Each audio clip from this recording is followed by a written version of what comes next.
আসসালামু আলাইকুম, টাইম ট্রাভেলের পক্ষ থেকে স্বাগতম। হ্যালো এভরিওয়ান, আমি একটি নতুন ভিডিও নিয়ে এসেছি। জঙ্গলবাড়ি দুর্গ, কিশোরগঞ্জ জেলার করিমগঞ্জ উপজেলার কাদির জঙ্গল ইউনিয়নের নরসুন্দর নদীর তীরে এই জঙ্গলবাড়ি দুর্গের অবস্থান। এই কবরের চিরনিদ্রায় শুয়ে আছে বীর ঈসা খাঁয়ের বংশধরগণ। 1586 সালে লক্ষণ সিং হাজরা নামে এক কোচ রাজার রাজধানী ছিল এই জঙ্গলবাড়ি দুর্গতে।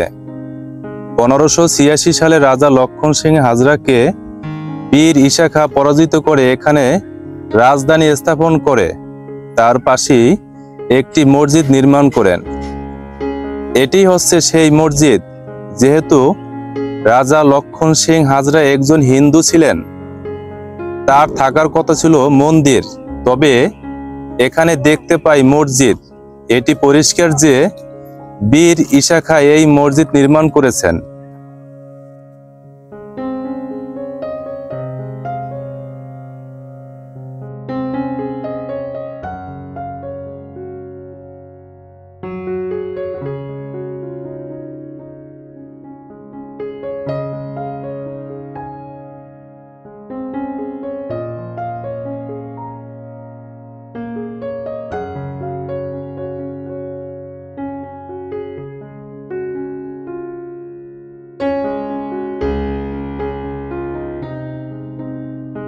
এখানে বড় একটি প্রাচীর। এই প্রাচীরের সাথে দেখা যায় কিছু ভেঙে যাওয়া ছোট ছোট দেয়াল। এই দেয়ালকে দুটি বলক দিয়ে বাজিয়ে রেখেছে। দেয়ালগুলোতে অনেক শ্যাওলাও পড়েছে।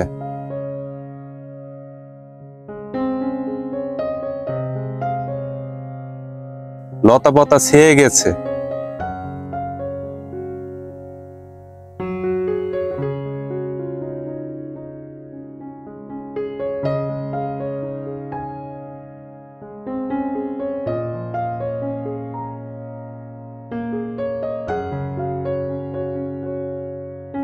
এখানে ছোট একটি ফাঁকা রয়েছে। এই ফাঁকা দিয়ে বীর ঈসা খাঁয়ের ভবন এরিয়ায় প্রবেশ করা যায়।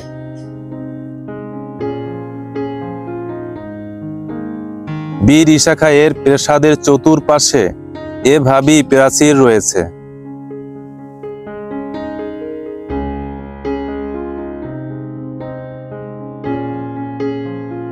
এটি তার ভবনের পিছনের অংশ। এক সময় এখানে ছাদ ছিল, সেই ছাদ এখন আর নেই।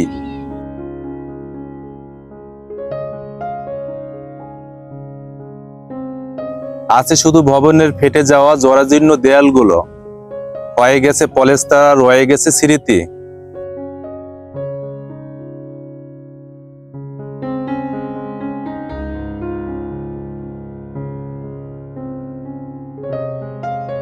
যেদিকে তাকাই সেদিকেই শ্যাওলা পড়ে রয়েছে।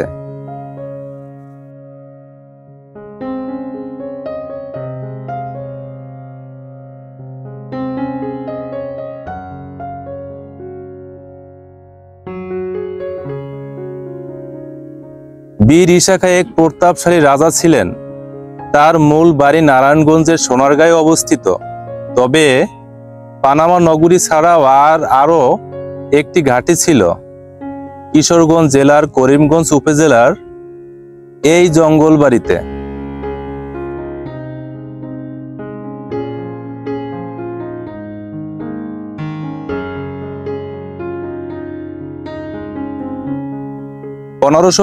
সালে রাজা লক্ষণ সিং হাজরাকে পরাজিত করে এখানেই রাজধানী স্থাপন করেন।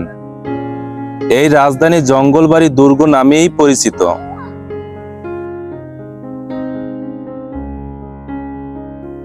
এখানে একটি প্রাচীর দেখে মনে হয় যে প্রতাপশালী কোনো এক জমিদার বাড়ি।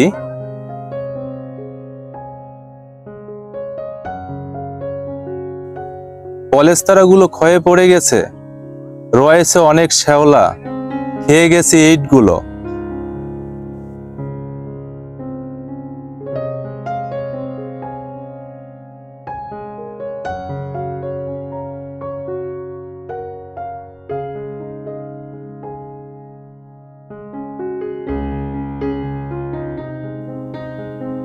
এটি বীর ঈসা খাঁয়ের ভবন।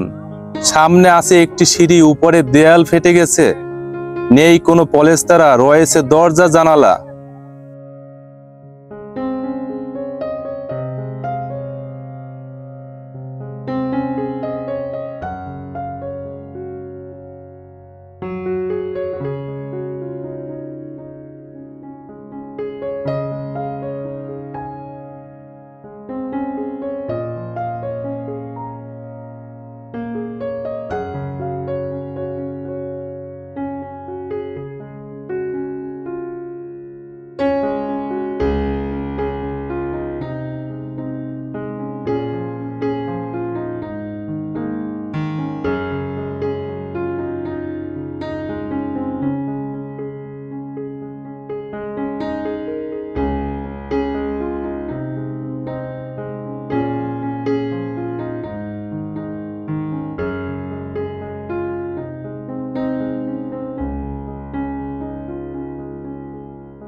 দেয়ালে ধরেছে শ্যাওলা, নেই কোনো ছাদ, হারিয়েছে সৌন্দর্য কালের বিবর্তনে।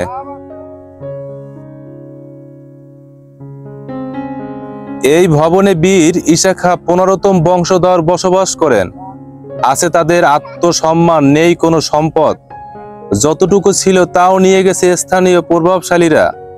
ধীরে ধীরে হয়ে যাচ্ছে গরিব, হারিয়ে যাচ্ছে বীর ঈশা খাঁয়ের ঐতিহ্য।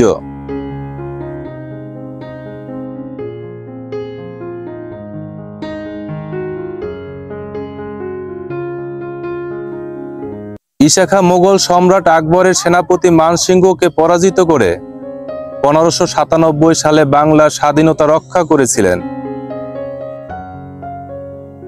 এই দুর্গটি ঈশা খাঁ নিজে নির্মাণ করেনি। 1585 সালে রাজা লক্ষণ হাজরাকে পরাজিত করে ঈশা খাঁ দখল করেন। এটি লক্ষণ শাহ নির্মাণ করেনি। অনুমান করা হয় যে এটির নির্মাণ প্রাক মুসলিম যুগে।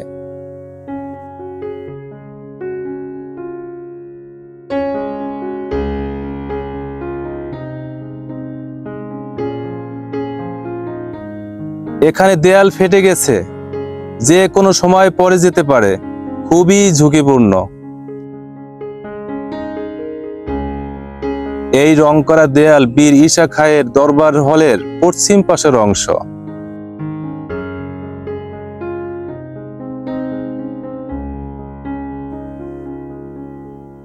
এখানে ভাঙ্গা দেয়ালের পাশেই রয়েছে দরবার হলের একটি জানালা।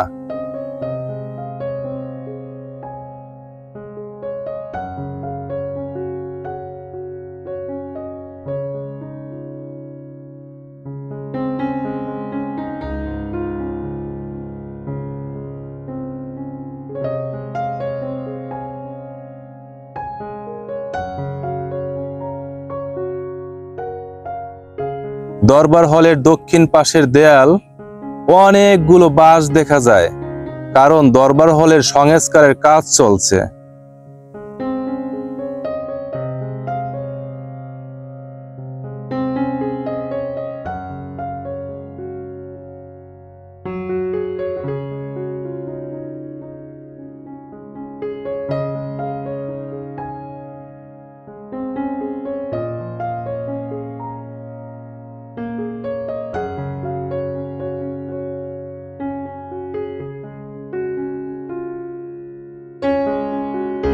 বীর ঈশা খাঁয়ের দরবার হলের সামনের অংশ। এই দরবার হলের পূর্বের নকশা অনুযায়ী সংস্কারের কাজ চলমান আছে।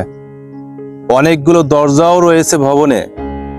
বর্তমানে বীর ঈশা খাঁয়ের এই জঙ্গলবাড়ি দুর্গকে ঈশা খাঁ স্মৃতি জাদুঘর হিসাবে দর্শনার্থীদের জন্য উন্মুক্ত করে দেওয়া হবে।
এটি প্রশাসনিক ভবনের বারান্দা।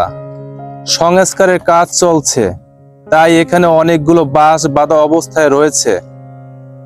বারান্দার উপরের অংশ কিছু পলেস্তারাও ক্ষয়ে পড়ে গেছে।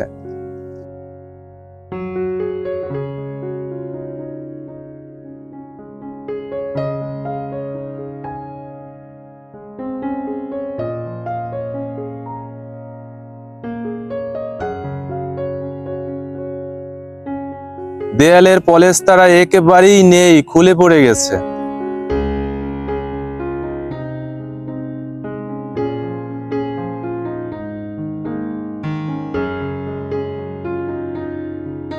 এটি এই প্রশাসনিক ভবনের রেকর্ড রুম ছিল। রুমের ভিতরে কত সুন্দর কারুকাজ দিয়ে নির্মাণ করেছে।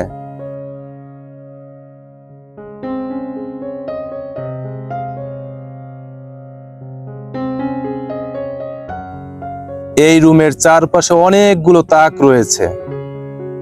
এই তাকে প্রজাদের ডকুমেন্ট রাখতো, তবে দরজা আছে জানালা নেই। তাই মনে হয় বীর ঈশা খাঁয়ের জঙ্গলবাড়ির রেকর্ড রুম হিসাবে এই রুমটি ব্যবহার করত।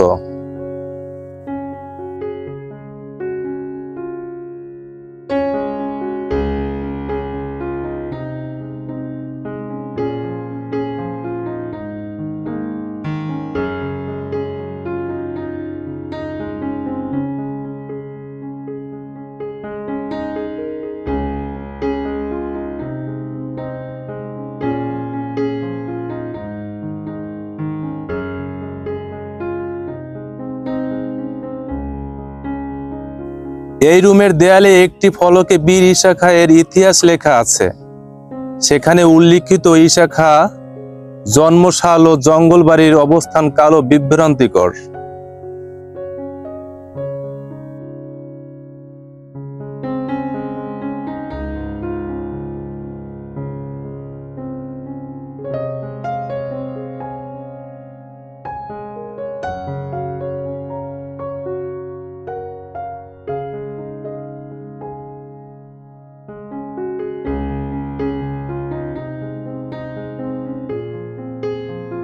এখানেও যেন কোনো পলেস্তারা সব ক্ষয়ে পড়ে গেছে, শুধু ইটগুলো দেখা যায়।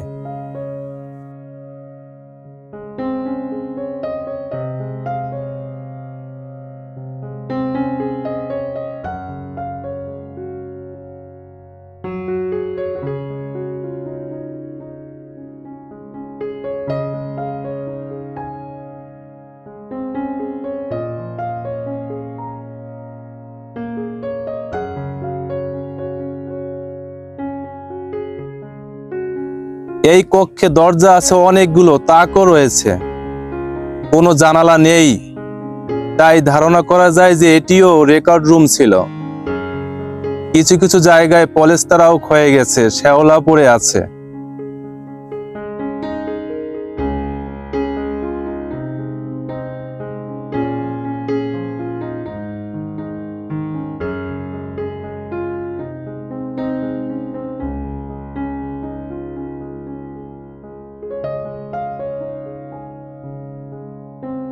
দরজার উপরে ফেটে গেছে, ইটগুলো বের হয়ে গেছে।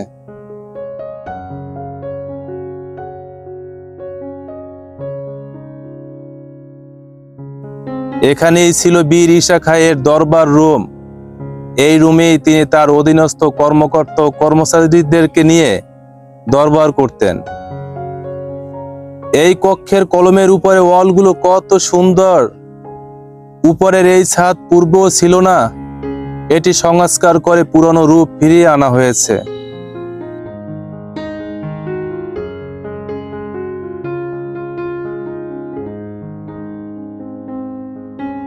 কলম কত সুন্দর, কত মজবুত। কলমের উপরের কারুকাজ দেখার মতো, তবে দেয়ালের পলেস্তারা সব ক্ষয়ে গেছে।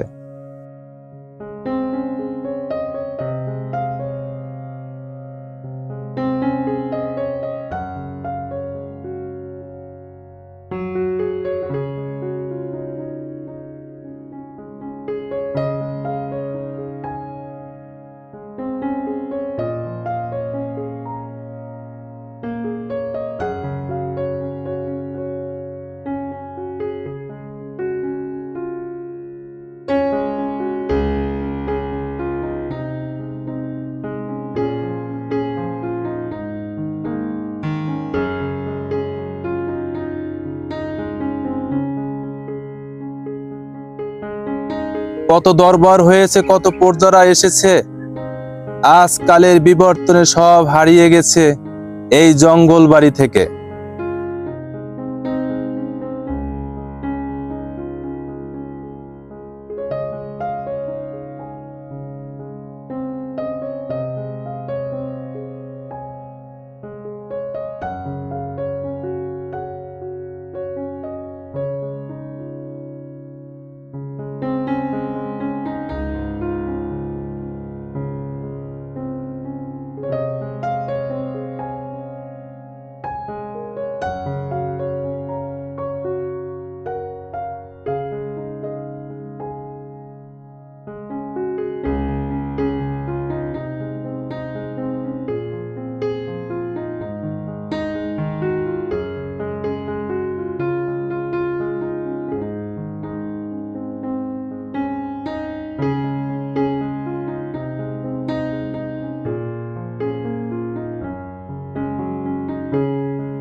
এখানেও অনেক কবর রয়েছে, এই কবর সম্পর্কে কোনো তথ্য সংগ্রহ করতে পারিনি।